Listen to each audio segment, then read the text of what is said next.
Bom dia, meu povo! Nosso terceiro dia de devocional. Eu espero que vocês estejam sendo edificados aí durante esses dias, da palavra que Deus tem trazido para nós aqui, logo pela manhã, para que a gente possa ter aí um dia abençoado e direcionado por Ele, né? Hoje a gente vai para primeiro. Nossa palavra hoje está em 1 Coríntios, capítulo 1. E aí a gente vai passear por esse capítulo aqui, ok?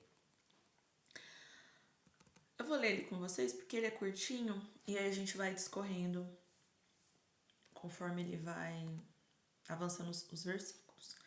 Versículo 1. Paulo, chamado para ser apóstolo de Cristo Jesus pela vontade de Deus, e o irmão Sóstenes. Aqui a gente já entende que as pessoas elas não são escolhidas por homens, né? Por mais que alguém tenha, algum ser humano tenha chego em você e te chamado para participar de um ministério, te chamado para ser levantado a alguma coisa, nesse primeiro versículo a gente já entende que quem nos chama é o Senhor, né? Assim como ontem a gente aprendeu que quando a gente trabalha na obra, a gente trabalha para quem nos escolheu, que é Cristo, que é Deus, aqui a gente já entende que nós somos chamados por Cristo, pela vontade de Deus, né? A igreja de Deus que está em Corinto, aos santificados em Cristo Jesus e chamados para serem santos, né? Não apenas trabalharem para Cristo, mas terem também ali a sua separação das coisas do mundo, né? Santificados, santos, juntamente com todos os que em toda parte invocam o nome do nosso Senhor Jesus Cristo, dentre eles, nosso Senhor Jesus Cristo, Senhor deles e nosso. A vocês, graça e paz, da parte de Deus nosso Pai, do Senhor Jesus Cristo. Sempre dou graças a meu Deus por vocês, por causa da graça que lhes foi dada por Ele em Cristo Jesus. Então aqui, Paulo, que escreveu a carta de Coríntios, ele está agradecendo a Deus pela vida de cada um que trabalha na obra, de cada um que foi chamado por Cristo, que foi separado e santificado para viver de acordo com as Escrituras, de acordo com aquilo que Deus nos deixou, né, nos seus mandamentos. Então, aqui eu agradeço também a Deus pela vida de vocês, porque a obra, ela existe, né? Existe a obra, algo precisa ser feito na casa do Senhor. Mas nada adianta se não tiverem os ceifeiros, se não tiver a mão de obra, né? Eu posso fazer sozinha? Claro que eu posso fazer sozinha. Mas vai ficar bom? Vai ser legal? Vai ser interessante? Vai ter a mesma qualidade do que um grupo fazendo? Obviamente que não, né? A gente faz sozinho quando não tem mão de obra, né? Quantos anos eu não fiquei aí cantando sozinha nos domingos, nos cultos? Cantava, sei lá, 3, 4, 5 canções no mesmo culto, porque não tinha mão de obra. E graças a Deus, Deus levantou. Deus trouxe pessoas, né? A gente está aí com o Ministério de Louvor. Hoje nós somos em 7. Precisamos aí de músicos. Estamos orando para que Deus mande os músicos. Mas a gente, olha a diferença, né? Em praticamente quase um ano, agora em março faz um ano que eu voltei como líder de louvor, a gente já tem um grupo. Pelo menos o vocal a gente já tem. E vamos começar aí os revisamentos. Então, Deus é fiel e Ele manda. Mas a gente tem que estar ok. A gente tem que estar comprometido.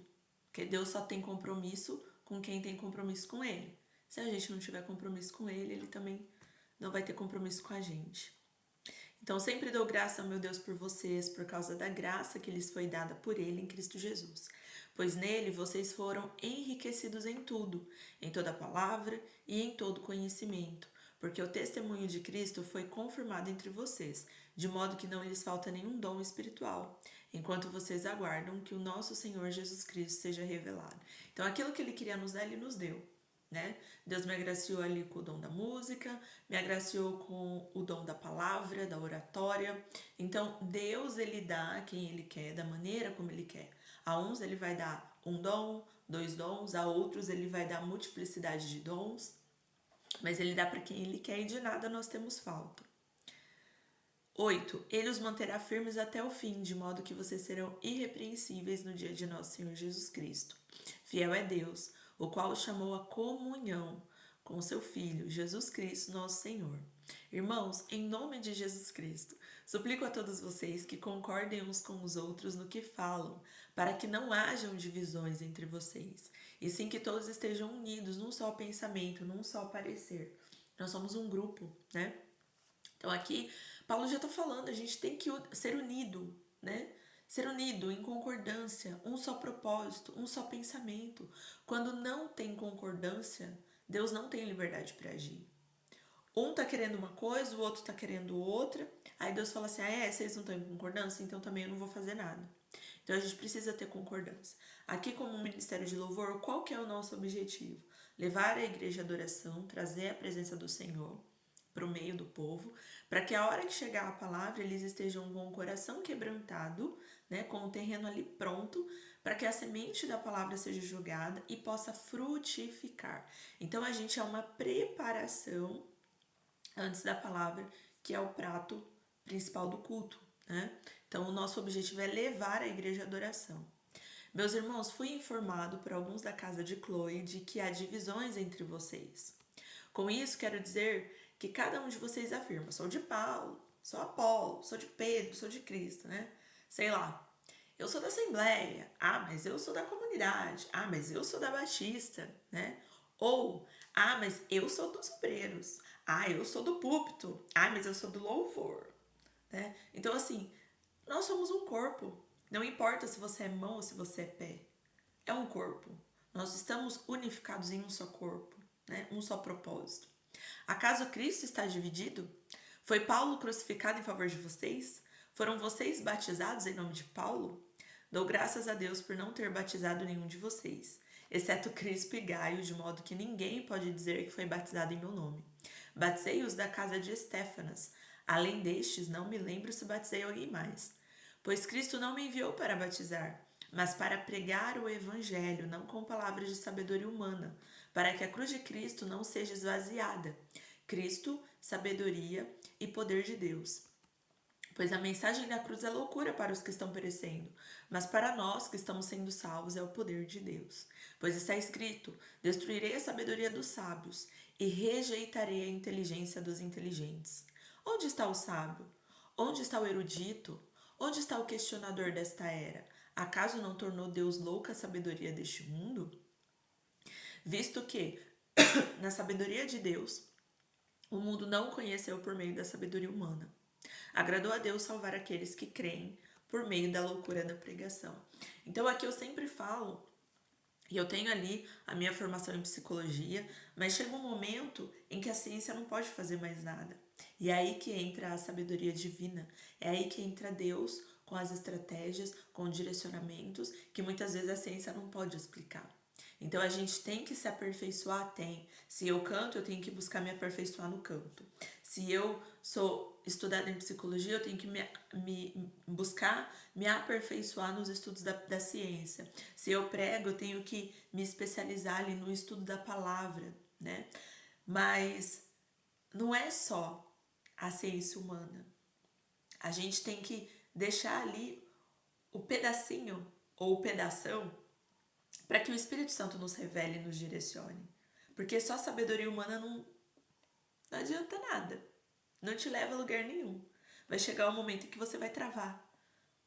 Porque não é só sabedoria humana. A gente precisa ser direcionado por Deus. Os judeus, 22, pedem sinais miraculosos e os gregos procuram sabedoria. Nós, porém, pregamos a Cristo, crucificado, o qual de fato é escândalo para os judeus e loucura para os gentios. Mas, para os que foram chamados, tanto judeus como gregos, Cristo é o poder de Deus e a sabedoria de Deus. Porque a loucura de Deus é mais sábia que a sabedoria humana, e a fraqueza de Deus é mais forte do que a força do homem. Irmãos, pensem no que vocês eram quando foram chamados. Poucos eram sábios, segundo os padrões humanos, poucos eram poderosos, poucos eram de nobre nascimento.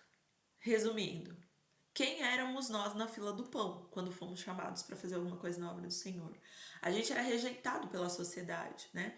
Eu lembro que quando Cristo me chamou, eu tive consciência do meu chamado, eu tinha ali uns 8, 9 anos, e eu lembro que na igreja onde eu tava, eu só tinha oportunidade para cantar nos cultos que tinham menos pessoas.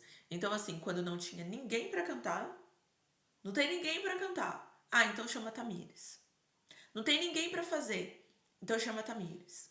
E por muitos anos eu fui a tapa-buraco, né? Mas eu tinha orgulho disso e eu fazia com amor, por quê? Porque eu tava tendo uma oportunidade. Eu tinha a oportunidade só de fazer aquilo que ninguém queria fazer, mas eu tinha a oportunidade de fazer. Então eu fazia. Desde ali dos meus 8, 9 anos eu já trabalhava na igreja. E aí eu lembro que eu cantava, depois me colocaram como professora da escolinha, depois me colocaram como tesoureira dos jovens. E aí depois me colocaram em um ministério de louvor que cantava uma vez por mês, que era num culto de crianças, quando a gente trazia as crianças da comunidade lá da favela, né? E aí tinha esse culto, não tinha ninguém para cantar, então montaram um grupo de louvor lá, com vários esnobados pela sociedade, eu estava lá no meio. E aí eu lembro que eu fui para a Assembleia de Deus e ali, desde quando eu cheguei, Deus já mostrou que eu tinha um ministério. Então as pessoas me chamavam mesmo eu não querendo. As pessoas me chamavam para cantar e logo veio a Evelyn e me chamou para participar do Ministério de Louvor. E desde quando eu entrei no Ministério de Louvor principal, que a gente cantava no culto de domingo, Deus já abriu o leque e as pessoas começaram a me ver, né? Então eu era chamada para cantar nos pontos de pregação, eu era chamada para cantar em todos os cultos da tarde, em todos os cultos que eu estava na igreja eu era chamada para cantar. Podia ser culto principal, podia ser culto mais menor, né? Cultos menores, mas ali Deus já abriu e aí eu já fui chamada para ser regente, aí as coisas começaram a mudar. Mas no início, quem era eu na fila do pão, né? E quem continua sendo eu? Mas a gente precisa se aperfeiçoar. Então, muitos anos, pensa aí, 23 anos cantando, mais aulas de canto, né? Pessoas que Deus colocou no meu caminho para me ensinar, mais a boa vontade de ir atrás, de procurar, de se aperfeiçoar. Deus vai aperfeiçoando o vaso, mas ele precisa o quê? Ele precisa que você dê o primeiro passo para ele poder ir abrindo as portas. Mas Deus escolheu 26. Irmãos, pensem no que vocês eram quando foram chamados. Poucos eram sábios segundo os padrões humanos, poucos eram poderosos, poucos eram de nobre nascimento. Mas Deus escolheu as coisas loucas do mundo para envergonhar os sábios, e escolheu as coisas fracas do mundo para envergonhar os fortes. Ele escolheu as insignificantes, as desprezadas e as que nada são, para reduzir a nada as que são, para que ninguém se vanglorie diante dele. Porém, por iniciativa dele que vocês estão em Cristo Jesus, o qual se tornou sabedoria de Deus para nós, isto é, justiça, santidade e redenção, para que, como está escrito, quem se gloriar, glorie-se no Senhor. Então, se a gente tem que se gloriar de alguma coisa, é se gloriar de que Deus fez, né? Nossa, Tamires, como que você canta? Eu não canto. Foi Deus quem aperfeiçoou o dom que existia em mim. Foi Deus que me deu esse dom, né? E se eu canto é pra glória dele, não é pra minha glória. Até porque hoje eu não gosto tanto de cantar, né? Cantar já foi o meu dom principal, mas hoje eu não gosto tanto de cantar. Eu gosto mais de estar aqui falando, né, da palavra, falando do que Deus me revela, do que Deus me mostra, do que Deus fala comigo. Então, que a gente possa ter essa clareza e essa certeza de que a gente precisa se gloriar sim em Deus, mas porque Ele faz, porque Ele é. Amém? Eu espero que você esteja gostando desses dias que a gente tem passado junto.